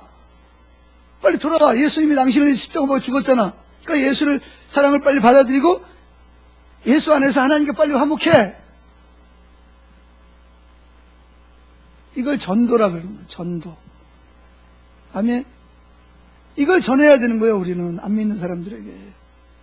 그래서 그 사람이 그걸 받아들이고 예수 믿으면 하나님 나라가 확장된 거예요. 아멘. 근데 이걸 누가 방해하고 있어요? 사단이 방해하고 귀신들이 방해하죠. 그래 거짓말을 교회를 인본주의, 기복주의 또 뭐예요? 율법주의적으로 흘러가게 해서 교회가 그 생명이 흐르지, 즉 하나님의 원래 창조의 목적이 성취되지 못하도록 하나님의 나라가 실제적으로 뭔지도 모르게 만들고 혼란스럽게 만들고, 그래가지고 열심히 했는데 왜 안 돼? 뭐 이러면서 해도 안 되더라 뭐 이렇게.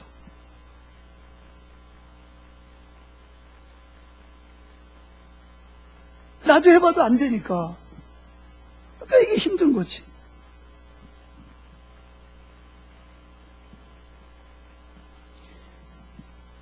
근데 하나님의 목적을 알고, 그래서 이게 되면 내가 살든지 죽든지 내 몸에서 내 안에 계신 그리스도 나라가 그분이 창조하신 목적이 이루어지면 나는 그걸로 오케이. 난 지금 나 죽어도 뭐 특별한 여한 없어. 나 하나님 사랑하고 사랑받고 하나님 사랑했으니까 난 최선을 다해 살았으니까. 그래서 사도 바울이면 나는 죽어도 난 빨리 하늘나라에 가고 싶다. 그런데 내가 사는 것이 하나님의 나라를 이루기 위해서 유익하다면 난 살겠다. 그러니까 살아도 좋고 죽어도 좋고.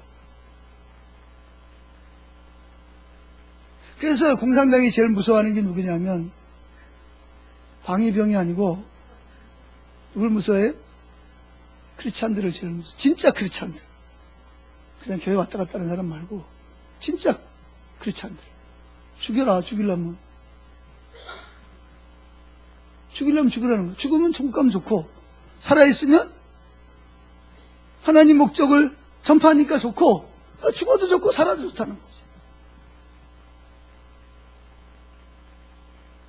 그러니까 이거는 살리지도 못하고 죽이지도 못하고, 죽이면 천국 가니까 좋다 그러고, 살리려니까 또 뭐야, 또 다른 사람 또 하나님 예수 믿게 하니까 또 이거 또 죽여야 되는데, 죽이면 얼씨구나 그러고 죽고, 또 살리면 또 전도해가지고 또 다른 사람 또 예수 믿게 하고, 이게 죽이지도 못하고 그러니까 공산당이 제일 무서워하는 게 기독교인들. 그래서 공산당에 들어가면 제일 먼저 하는 게 뭐냐, 교회의 리더들을 다치잖아요.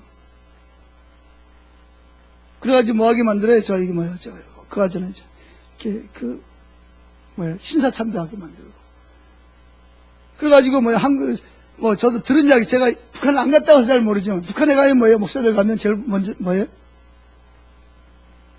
왜 목사들이 가서 충성 맹세하고 오는지 아세요? 저도 들은 이야기입니다.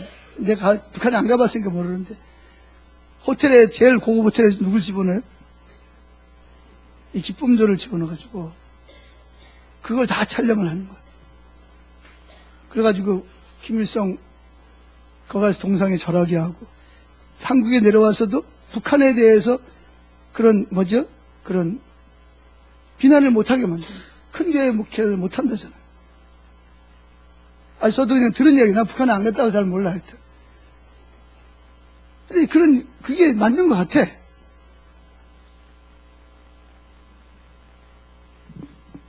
근데 그거는 복음이 아니에요. 그건 복음이 아니라 그냥 제가 들은 이야기를 그냥. 그러니까 내가 사는 것도 그리스도니, 살아있으면 그리스도하고 관계 나누고 또 그 전하고, 죽으면 이제 영원히 하나님 나라에 가서 뭐 하니까? 진짜 이제 하나님하고 이제 영원히 사니까 좋고, 죽어도 좋고 살아도 좋다는 거죠. 왜 그러죠? 하나님의 목적을 깨달으니까. 하나님의 사랑을 깨달으니까. 할렐루야. 그러니까 죽어도 좋고 살아도 좋다.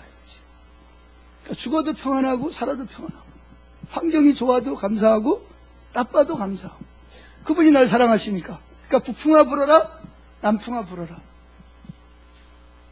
이제 하나님 주시는 건 뭐든지 오케이. 세 번째, 성숙한 신부의 인을 쳐야 됩니다. 이게 뭐냐? 아가서 8장 읽어봅니다. 이제 아가서 이제 마지막으로 가는 거죠. 8장은 마지막 장입니다. 아가서는 신랑과 신부, 솔로몬과 슬람미 여인의 사랑의 그 결혼의 관계를 적은 것인데, 이것은 예수 그리스도와 우리와의 그 사랑의 관계를 비유적으로 설명하고 있네요. 아가서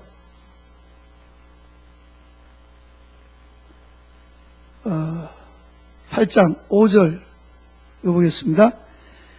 그의 사랑하는 자를 의지하고 거친 들에서 올라오는 여자. 누구를 의지하고 올라온다고요? 그의 사랑하는 자가 누구예요? 예수님을 의지하고. 그러니까 자기의 의를 다 내려놓고 누구만 의지해요? 예수님의 그 사랑을 의지하는 거예요. 그게 뭐냐? 십자가와 부활이에요. 거친 들에서, 거친 들은 뭐예요? 우리가 사는 세상에, 제약된 세상에서 올라오는 여자가 누구인가? 우리는 누구를 의지해야 돼요? 사랑이 뭐예요? 사랑은 예수님의 십자가에서 나타난 사랑을 의지하는 거예요. 그게 믿음이라는, 믿음으로 의롭다함을 받는 거죠. 계속 있습니다. 너로 말미암아 내 어머니가 고생한 곳, 어머니가 고생한 곳이 뭐예요? 교회죠.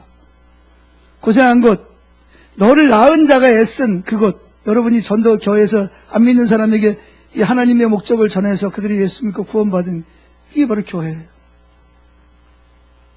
고생하고 너를 낳은 자가 애쓴 곳, 사과나무 아래서 내가 너를 깨웠노라. 6절 시작. 너는 나를 도장같이 마음에 품고 도장같이 팔에 두라. 사랑은 죽음같이 강하고 질투는 스올같이 잔인하며 불길같이 일어나느니 그 기세가 여호와의 불과 같으니라. 많은 물도 이 사랑을 끄지 못하겠고 홍수라도 삼키지 못하나니 사람이 그리에 온 가산을 다 주고 사랑과 바꾸려 할지라도 오히려 멸시를 받으리라. 자, 너는 나를 뭐같이? 도장같이 어디다 품고? 마음이 품다는 말은 무슨 말이에요? 나를 이 십자가에 죽으시고 부활하신 나를 사랑하시는 그분이 내 마음에 들어와서 아예 뭐 하시는 거예요? 사시는 거예요. 그냥 주인으로. 그리고 어디에 두라? 도장같이 팔에 두라. 도장은 두 가지. 옛날 고대 때는 도장이 두 가지가 있어요. 하나는 밀을 녹여가지고 왕이 뭐예요? 딱 찍어가지고 봉투에다가 딱 이렇게 봉한 다음에 거의 다른 사람 뜯어보지 못해서 딱 찍는 게 하나 있고, 또 하나는 도장이 뭐가 있어요? 죄를 지으면 어떻게 해요? 불을 갖다가 지져가지고 어떻게 돼요? 이마나 딱 지져가지고 지워지지 않게 하는 게 있어요. 그러니까 그리스도의 사랑이 뭐하도록? 그분이 내 안에 사실 뿐만 아니라 그분을 어떻게? 이 할례 받는 것처럼 팔에다 그냥 팍 새겨가지고 늘 뭘 보도록? 그분을 보도록 하란 말이에요. 그렇게 지금 요청하는 거예요. 얼마나 이게 강한지 보세요. 얼마나 강렬한지. 그러면서 사랑은, 당신이 나를 향한 사랑은 뭐보다 강하다? 여러분, 죽음보다 강한 게 뭐죠? 세상에 제일 무서운 게 뭐예요? 죽음이에요. 근데 죽음보다 강한 게 뭔지 아세요? 사랑입니다.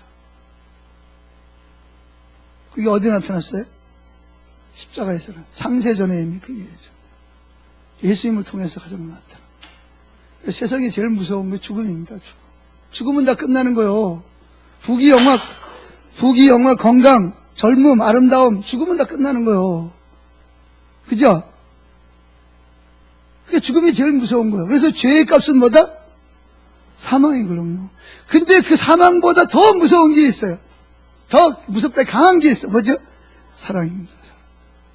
예수님이 저와 여러분을 위해서 그 무서운 죽음의 앞에 자기 모든 걸 다 내놓죠. 하나님과 관계 깨지고 원수가 되고 육신과 영혼이 분리되고 지옥에까지 내려가잖아요. 베드로 조셉. 죽음보다 강한 게 뭐라고요? 사랑입니다. 그 사랑이라는 말은 십자가에 나를 위해 죽으시고 부활하신 그분을 마음에 품고 그리고 팔에 새겨가지고 늘 그분을 바라보고 그분의 음성을 듣고 그분과 사랑의 관계를 나누는 것이 내가 오늘도 사는 유일한 첫 번째 목적이 되어야 합니다.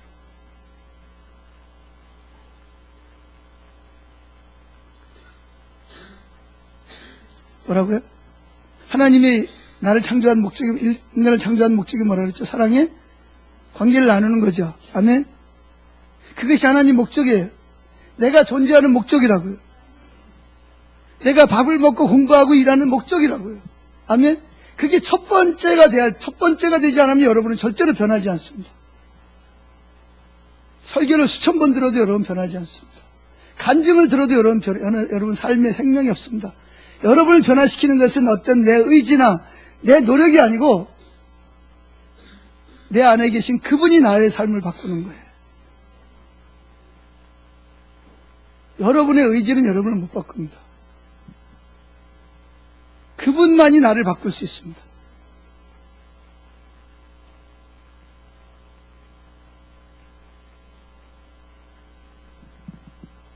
그래서 제일 중요한 게 뭐냐면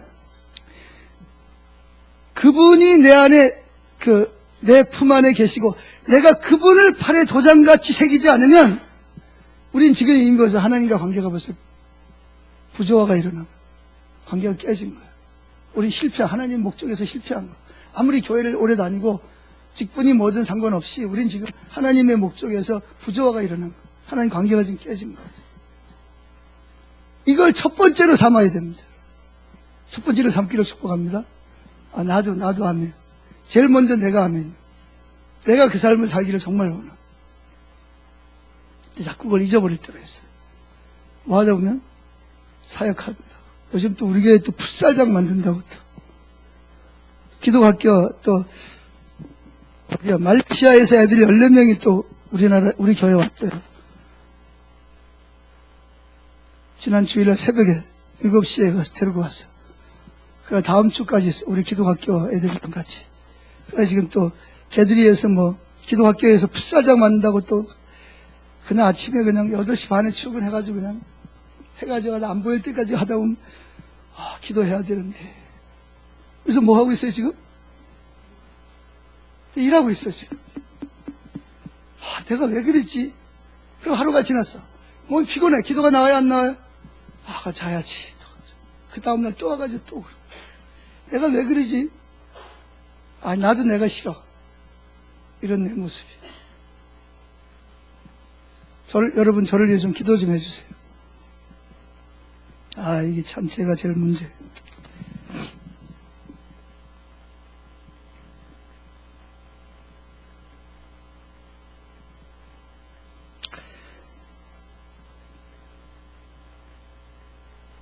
그래서 여기에 보면 그분이 내 안에 계시는 그분의 목적이 나의 첫 번째 목적이 돼야 됩니다. 진짜 부탁합니다, 여러분. 여러분 이거 안 되면 여기 여러분 앞으로 10년 이상 나오도 여러분 변하지 않습니다. 일시적으로 좀 변하는 것처럼 보일지 몰라도 결국은 제자리로 돌아옵니다. 쳇바퀴를 벗어나지 못합니다. 우리는 우리 자신을 변화시킬 수 있는 능력이 없어요.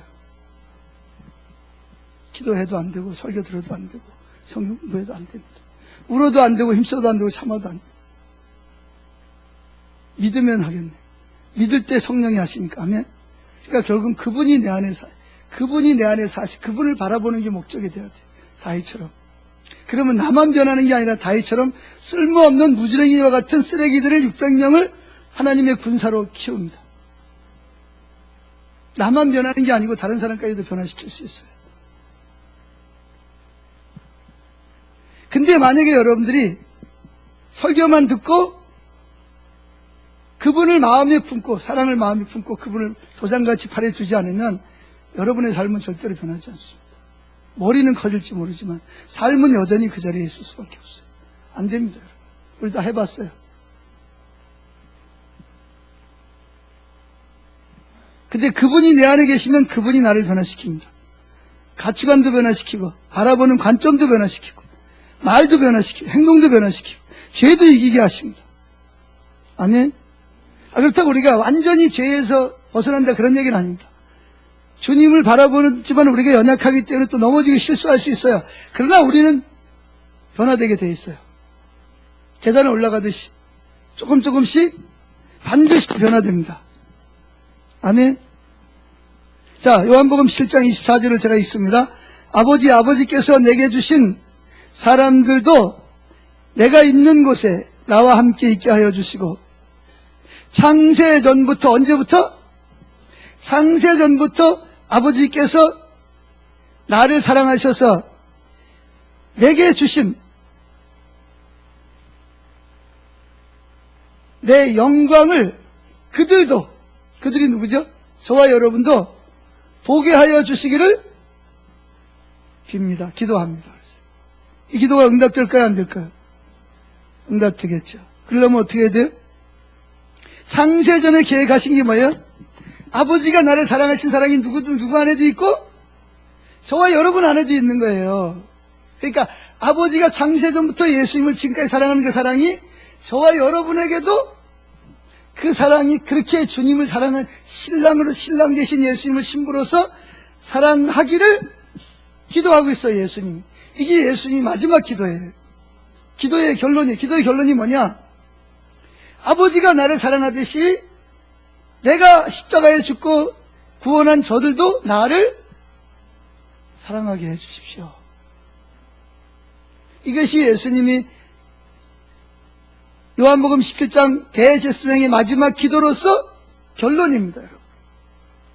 이것이 하나님 저와 여러분을 창조한 목적이라니까요. 이 목적이 안 이루어지면, 이 목적을 전하지 않으면 여러분이 목회자들이 아무리 큰 교회를 하고 인기를 누리고 사람들에게 인정을 받고 여러분이 사업장이 확장되고 자식이 대통령도 하고 판검사도 하고 유명한 예술가 다 하더라도 하나님 앞에서는 아무것도 아닙니다. 하나님은 그게 여러분 창조한 목적이 아니기 때문에. 하나님이 여러분에게 지혜와 능력을 주시고 좋은 환경을 주셔서 그렇게 할 수는 있지만 하나님의 목적은 이루어지지 않습니다. 그리고 여러분은 절대로 행복하지 않습니다. 여러분은 성공한 사람이 아니라 실패한 사람입니다. 하나님 앞에서. 사람 앞에서 성공했다고 할지 몰라도 하나님 앞에서는 여러분들은 실패자입니다. 그래서 저와 여러분은 뭘 결심해야 되냐? 주님, 제가 하나님의 목적이 나의 목적이 되겠습니다. 그리고 이 목적이 이루어지도록 제가 저 자신을 하나님께 드리겠습니다. 이게 제가 사는 이유입니다. 이렇게 하셔야 됩니다. 아멘. 이게 여러분이 사는 목적이 되고 이유가 되어야 됩니다. 근데 많은 사람들은 하나님을 이용해서 자기 목적을 이루기를 원합니다. 자기 이름을 드러내기를 원합니다. 자기가 원하는 어떤 걸 얻기를 원합니다. 이거는요, 세상 사람들에게 아무리 성공했어도 그 사람은 실패자입니다. 마음에 진정한 평안도 없고 지루함과 따분함과 근심, 걱정, 염려. 마르다처럼 아무리 많은 사역을 해도 여러분의 마음에는 근심, 걱정, 염려를 떠날 수가 없어요.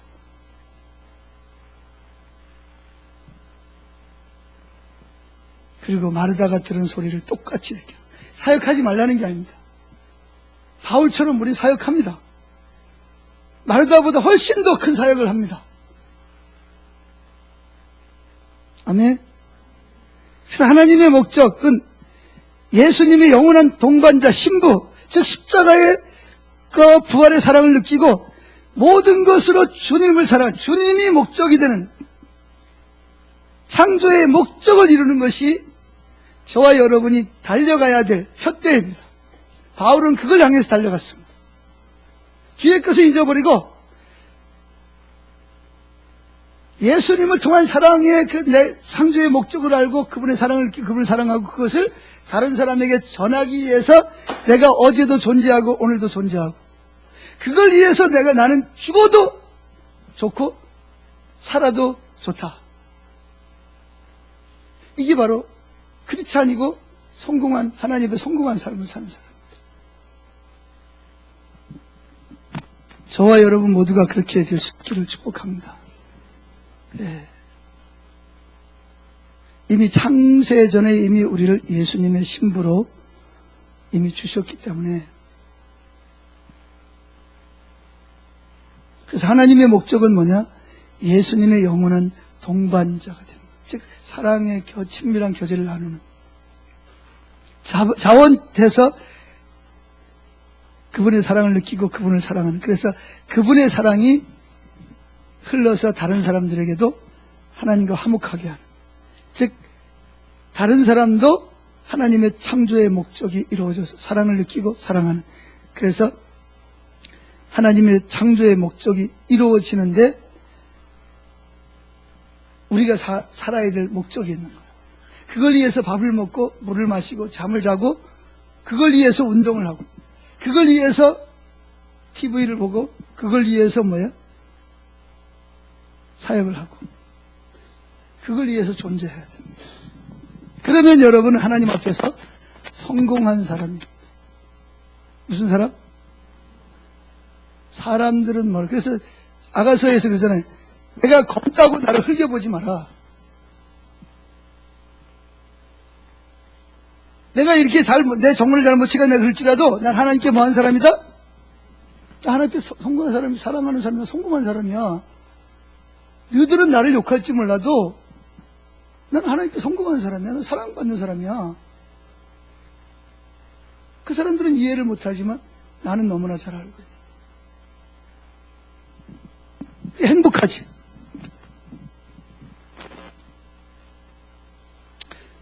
아멘. 예, 그래서 예수님은 우리와 사랑의 교제를 나누기 위해서 성령으로 지금 어디 와 계세요? 우리 안에 항상 이 세상 끝났기 내가 항상 너희와 함께 있어요. 항상 들어와 계십니다. 항상. 그래서 저와 여러분 항상 그분을 바라봐야 돼요. 그분이 내 안에 들어와 계시는 게 안 느껴진다. 그럼 뭐 해야 돼요? 우리는 열리를 제쳐놓고 누굴 찾아야 돼요?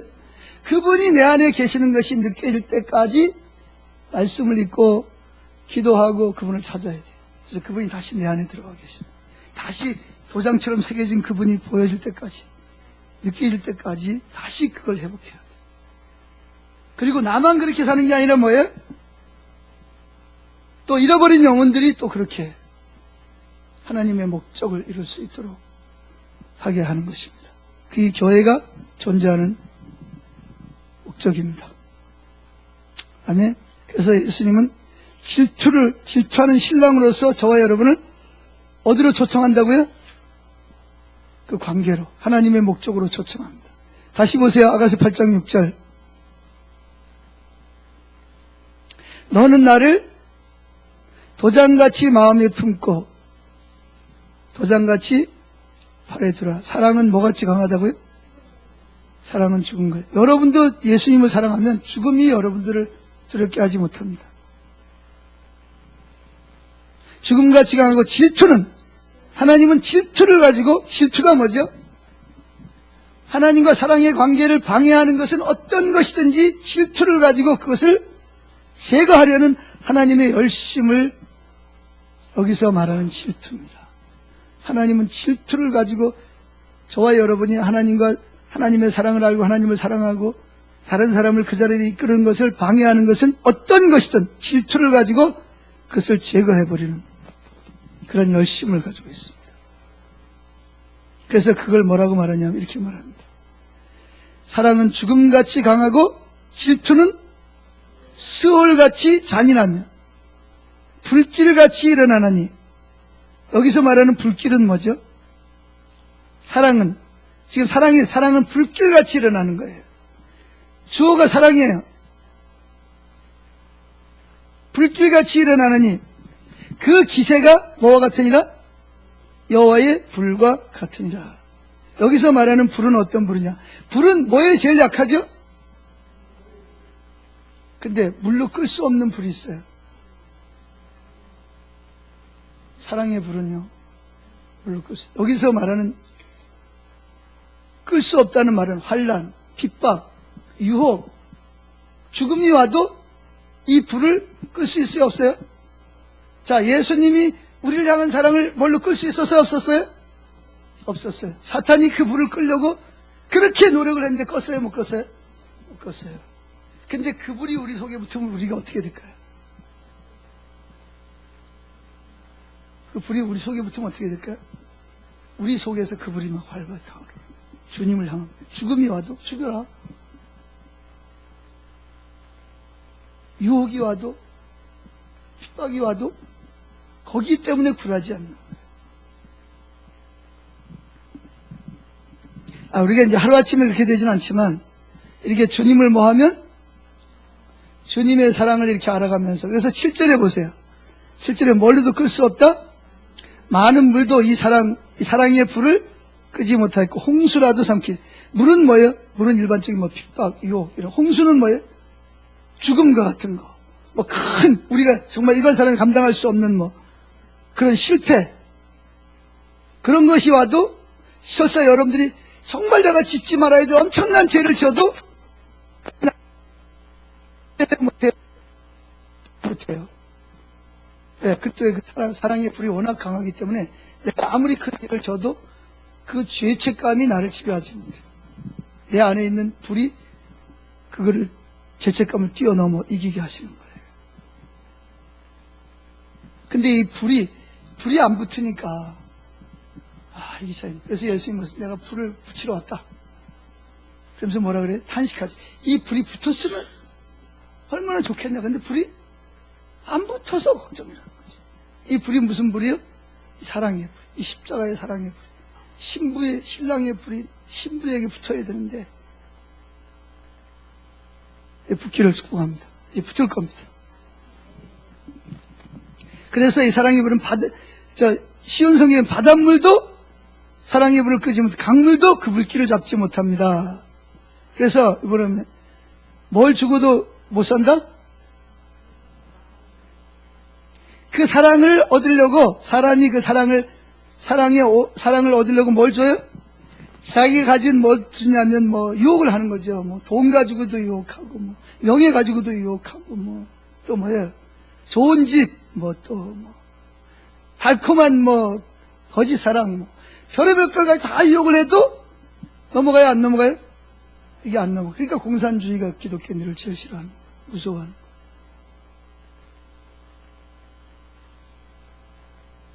뭘 해도 안, 돈을 갖다 잔뜩 갖다 줘도 안 되고, 자식들을 다 죽인데도 안 되고, 에?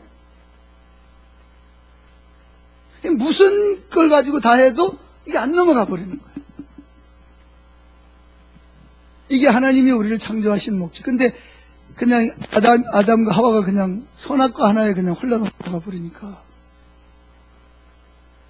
근데 하나님 그걸 아시고 미리 대비책을 세워서 예수님을 사랑하시는 그 죽음보다 강한 사랑을 가지고 우리를 위해 죽으시고 부활하게 하셔서 우리를 다시 회복시키려고 다 대비책을 다 세우는 거예요. 할렐루야. 이제 우리는 그 대비책대로 하면 뭐예요? 됩니다. 우리는 그 사람을 뭐라 그러냐? 새 사람이라, 새 사람. 그래서 신랑 예수님의 불같은 사랑을 신부인 우리 마음에 새기고 살도록 권면하고 있는 거예요. 그냥 그 불이 막 타올라야 돼. 한번 보세요. 여러분 속에 불이 타오르는가? 지금 붙어야 돼, 이 불이 지금. 할렐루야. 이 주님에게 붙어 있는 불이 저와 여러분에게 뭐 해야 돼? 이 불이 붙어야 돼. 할렐루야. 불이 붙기를 축복합니다. 그걸 위해서 기도해야 돼. 그래서 그분 자신은 용서해 주시는 분, 치료자, 주인을 뛰어넘어서 거룩한 질투로 죽기까지 사랑하시는 하나님으로 자신을 우리에게 계시하시는, 그것이 첫 번째 목적입니다. 그래서 예수님 속에서 불같이 타오르는 사랑을 신부인 우리 마음에 뭐예요? 도장같이 새기라. 불것처럼 불이 붙어야 돼요. 할렐루야. 자, 찬양하겠습니다.